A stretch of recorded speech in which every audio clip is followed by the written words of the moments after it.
मंदबुद्धि। एक जंगल में कुछ जंगली कुत्ते थे। उस जंगल का राजा था शेर। वह बहुत ही हिम्मत वाला था।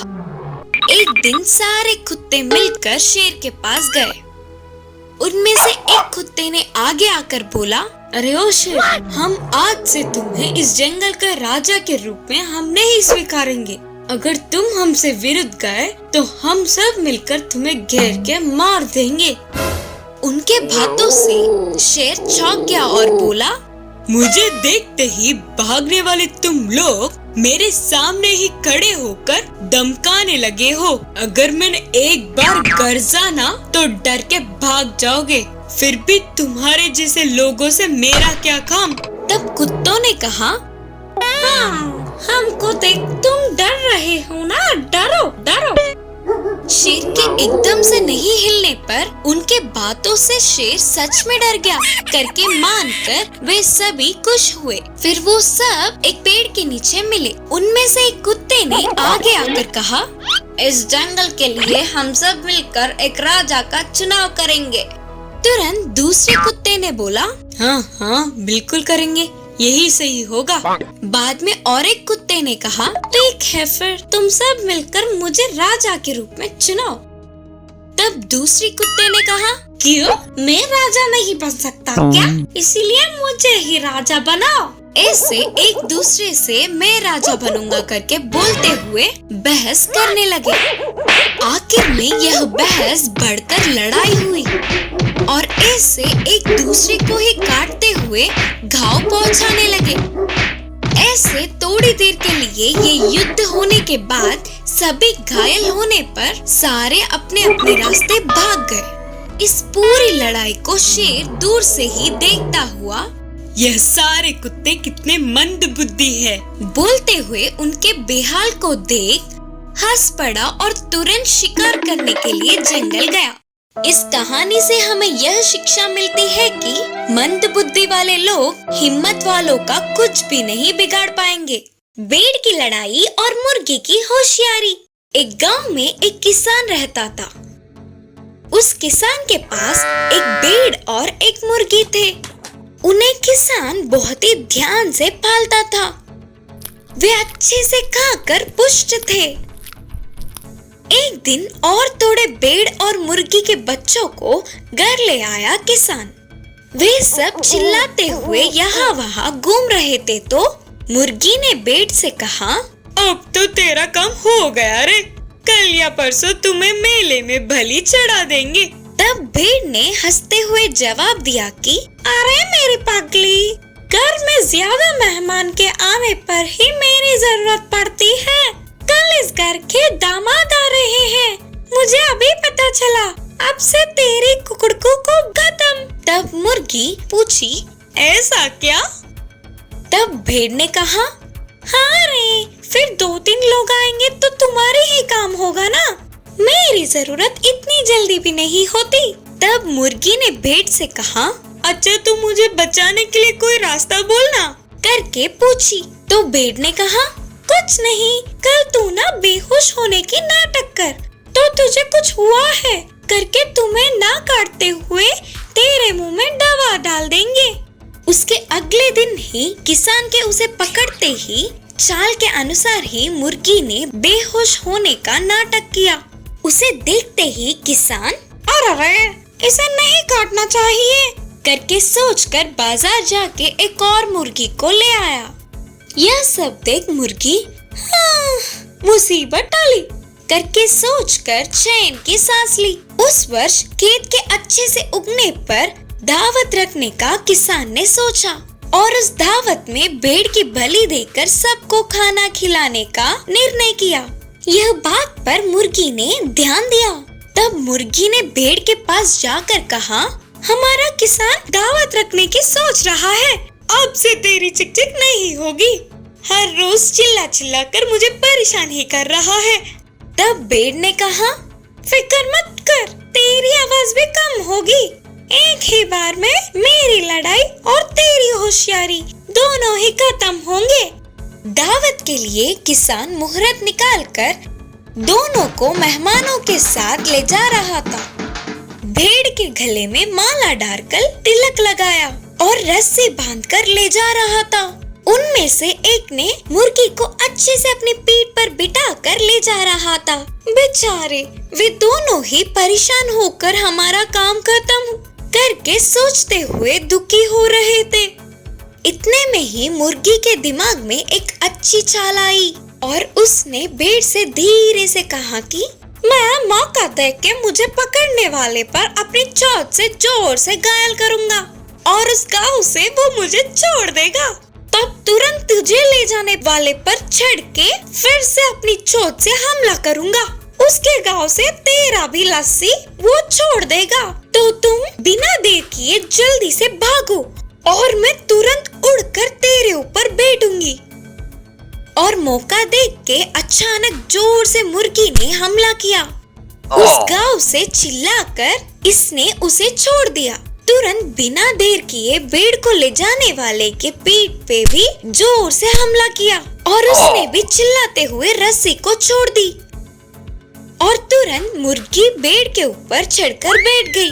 वे दोनों कहीं दूर जाके अपने प्राणों को बचाकर बहुत ही खुशी खुशी से रहने लगे।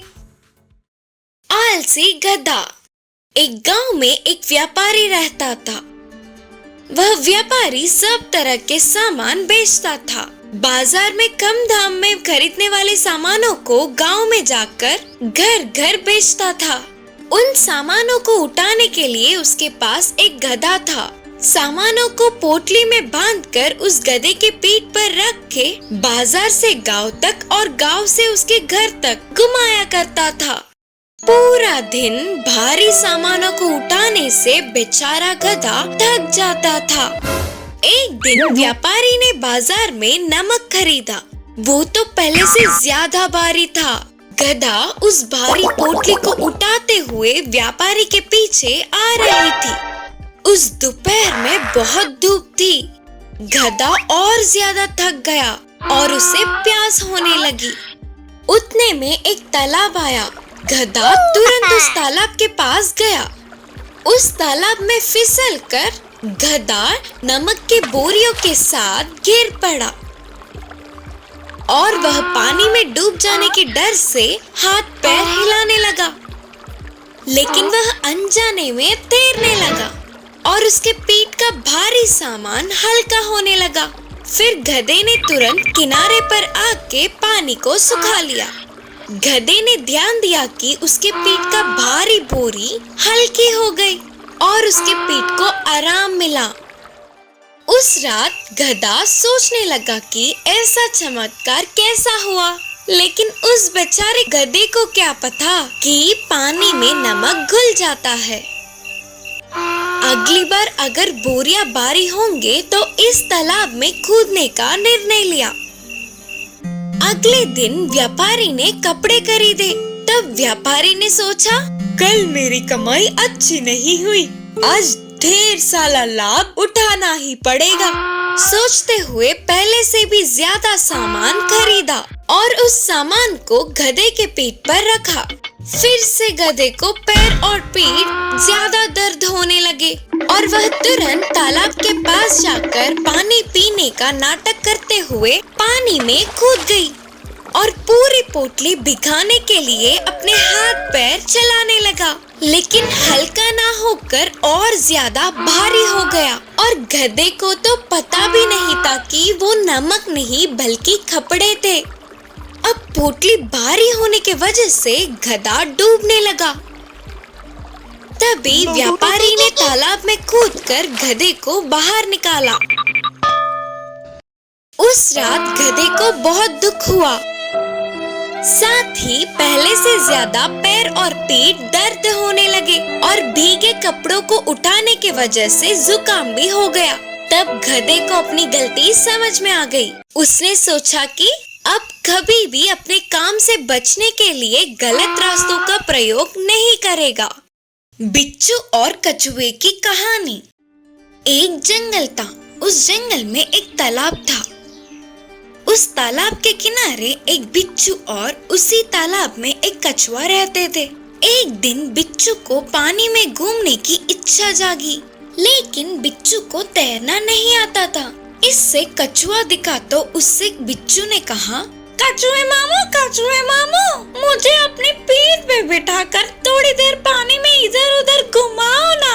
तब कछुए ने दया दिखाकर कहा, उसमें क्या है रे, आजा। बोलते हुए अपनी पीठ पर बिठाया।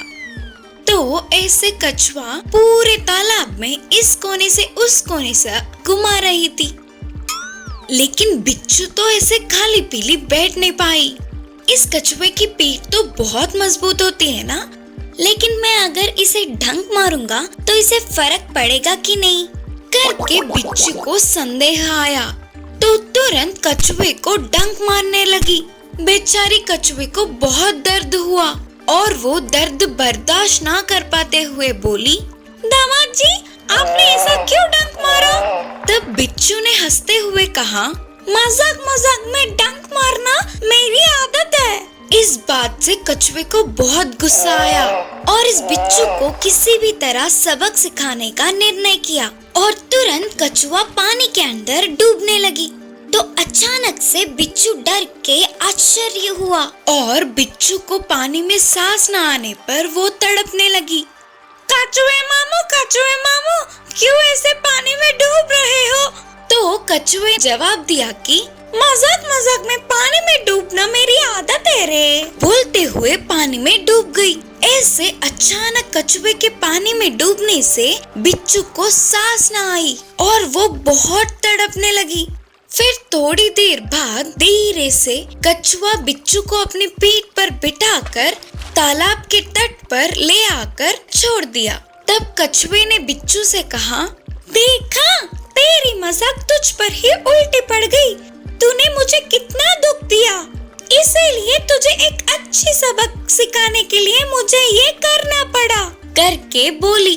तो बिच्छू ने कहा, मुझे माफ कर दो कछुए मामू, मैंने आपको बेकार में ही दर्द दिया करके बोली। ऐसे इस प्रकार कछुए ने बिच्छू को एक अच्छी पाठ पढ़ाकर सबक सिखाया।